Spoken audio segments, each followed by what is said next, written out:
Hi, and welcome to another episode of I Love Youth Work. Today we're with the wonderful Nuno Carvalho. Wonderful. Yo, and welcome to another episode of I Love Youth Work. Hi, welcome to I Love Youth Work. Welcome to another episode of I Welcome Love to Youth another Work. edition of I Love Youth Work. That's the name. I love you, work, and your mama loves you.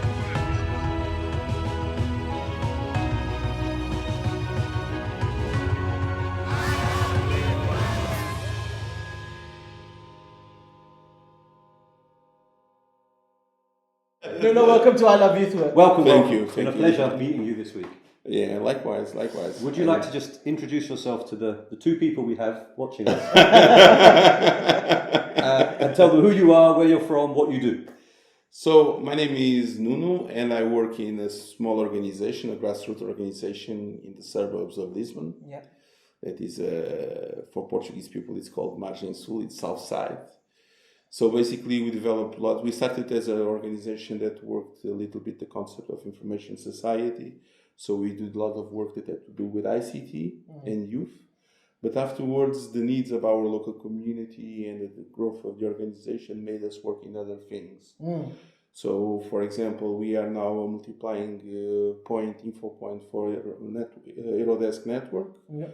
We are also we have a collaboration with our employment center. We give support for unemployed people in this region and in our municipality. And suddenly we have grown our scope, what used to be our initial frame of work. So it's an organization that grew.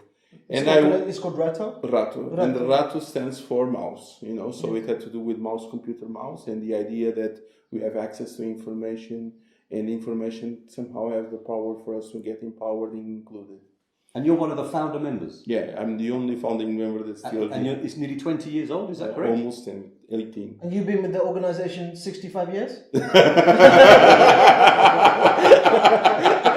Next year it will be 65.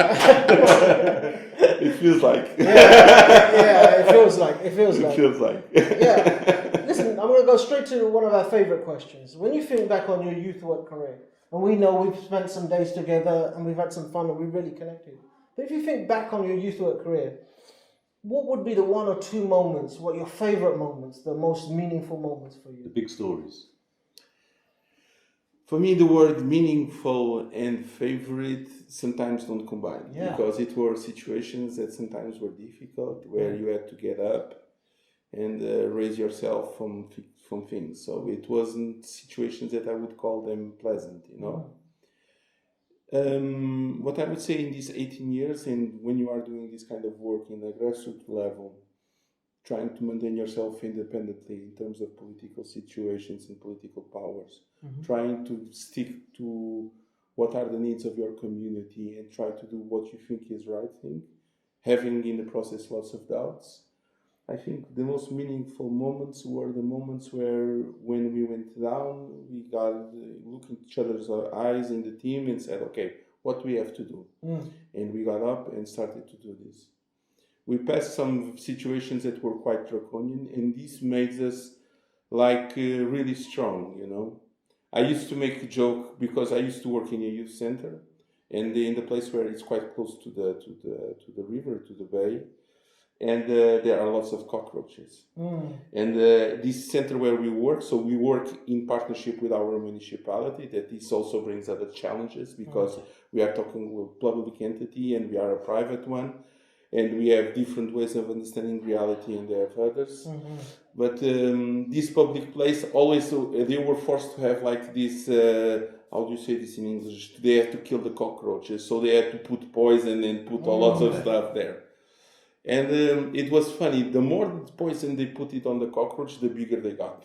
And they started to fly sometimes.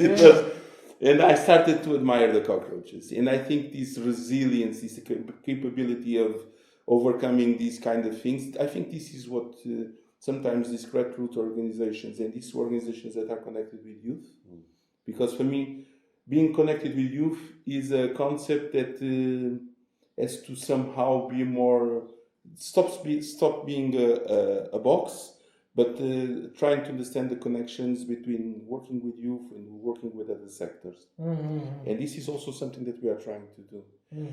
So for me, I think the most meaningful moments of working with youth were the moments where we overcame all these difficulties and we became stronger. Wow. That's beautiful. That's nice to hear. And we've spent the week together here in Spain talking about youth work and getting quite deep, and hearing some of your stories has been moving. You obviously do some powerful work. Yeah. And you're passionate about your work. Yeah, well, sometimes I have doubts regarding if I'm passionate or if I believe in it, you know, because for me, I think, and believing implies that I have certain level of doubts regarding things and questions systematically in my work.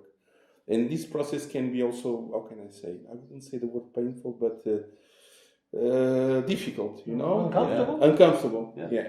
Because you have to always have this sort of goals and understanding, did I do the right thing? Did I went the right way? And you have to trust a lot with the people that you work with. You have to trust in your partners. You have to hear people.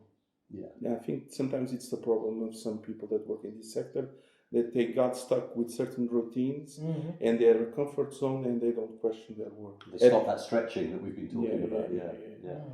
So I think the stories that I have, it's because I work in a community that is an intercultural mosaic.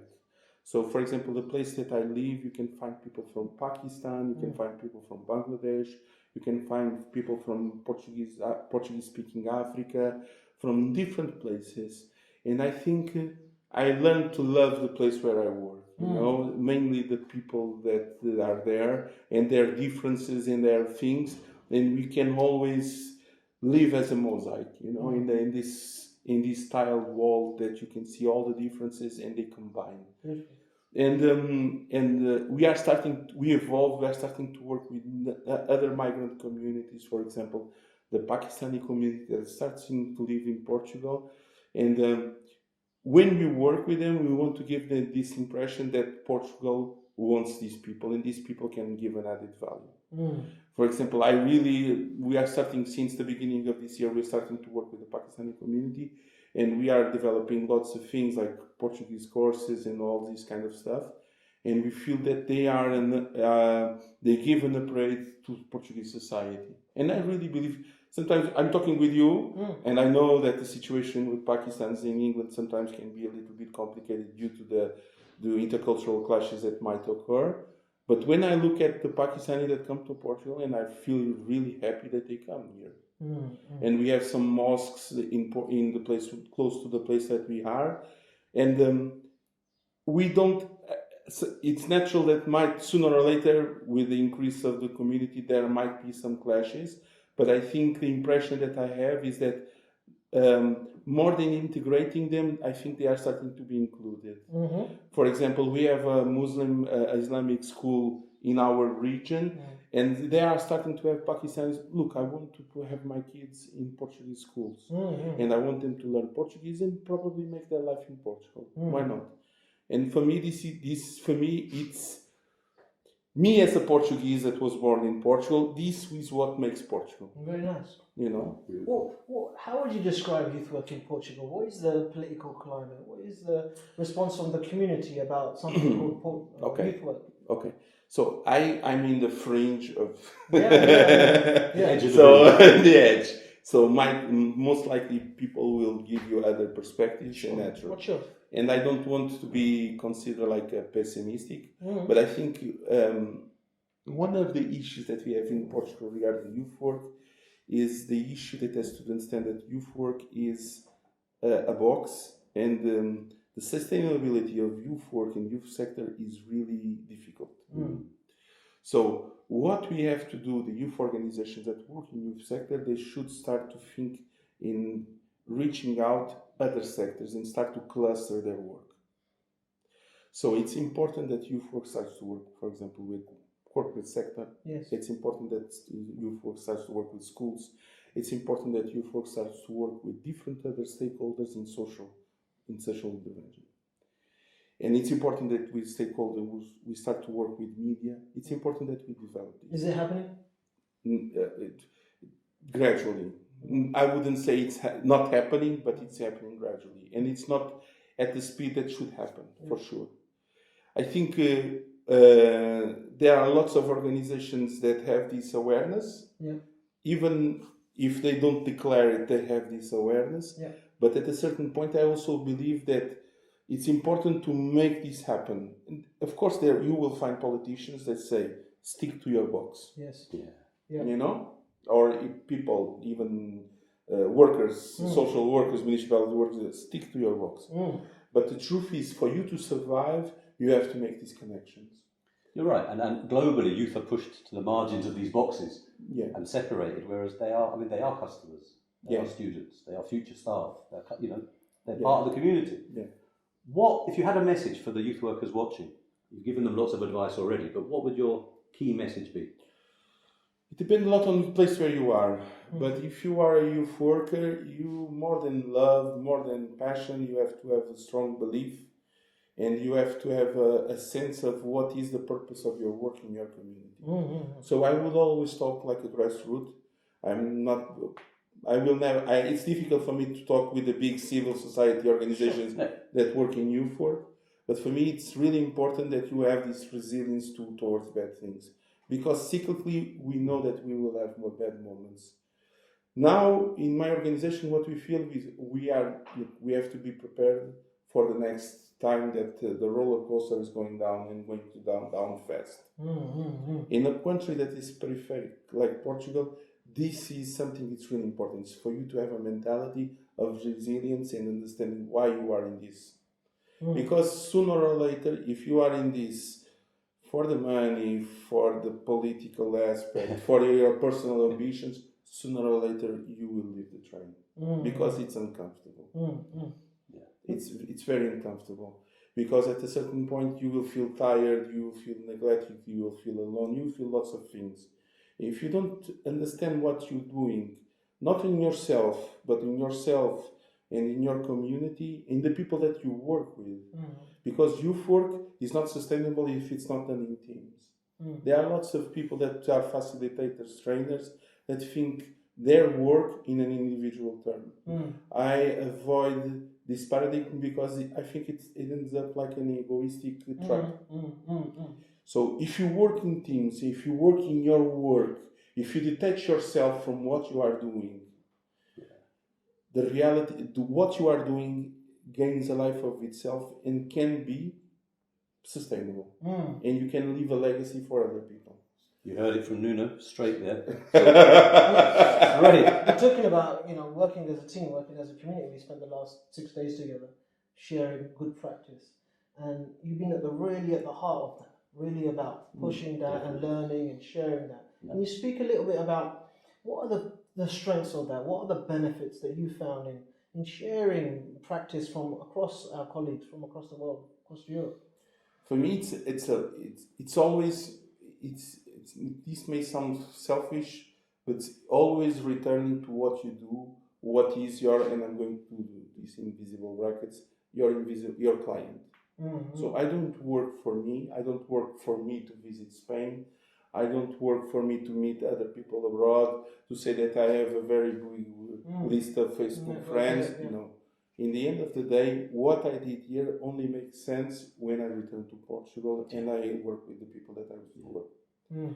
So what is important in kind of international work where we share these practices is that we learn a lot and we learn to think in a different way and we question our work. And when you think out of the box, even in terms of youth work, and instead of work, just thinking about the funding that your municipality gives or the partnership that your school can give, you work in a wider scope, you understand your work in a different way. For example, I learned a lot working with people from MENA countries, Middle East and North African countries. Their way of working, the situation that they are doing, the work with different international cooperation agencies change completely the scope of thinking what we should do at a local level in Portugal. And sometimes we have this Eurocentric vision that in Europe and in these civilized countries we know how it's done, and it's not. It's not true. It's not. You have the famous thing when we was working in the Commonwealth countries with Commonwealth partners around you can share that story about how we're going to learn from them or we're going to teach them. We have experts in Pakistan, in Bangladesh, in Africa that are experts on the environment, experts on migration, experts on all these problems that Europe is facing, and we need to learn. From, knowledge exchange is a powerful thing. None of us can do this by ourselves, and the contribution that you're giving to this trade, to this industry is. I just want to thank you. Yeah. It's been a pleasure to meet you, and thank you for being on the show today. Okay. Thank you for everything you've brought this week and everything that you're going to bring to youth work going forward, because I know you're going to be in it forever. It's going to be a real pleasure. You got any final thoughts? Any final thoughts? Yeah. What would you like to say? What I would like to say is that people should see this channel. Even if you disagree with some things, I think it's a space for us to learn and share practices. And somehow, this word doesn't exist in English, valorize. Does it exist in English? No. Not really. Make it important? Make it important. Make it valid. Give an added value. Yes. Give an added value to what is this social work with youth. Yeah. And this is what is important, is for us to spread and give this added value to the things that we are developing, that are in the fringe, in the avant-garde situation regarding what is social work for 21st century. Thanks, man. Thanks, Nuno, for your time. Thank you again. Make sure you check out Nuno. His contact details are going to be below. Ask him some questions. Don't phone him late at night with his mobile number. Make sure you check out his band, Garbage Without Destiny. He's an amazing singer. All the songs with F sharp. All in F sharp. He's an amazing singer. He'll definitely be visiting us in London. I hope you valued and enjoyed this as much as us. Thanks for watching. Please share, comment, and subscribe. Thanks a lot, man. Thank you. Take care. Bye. Thank you. Have a good journey. Yeah. Likewise. Take care.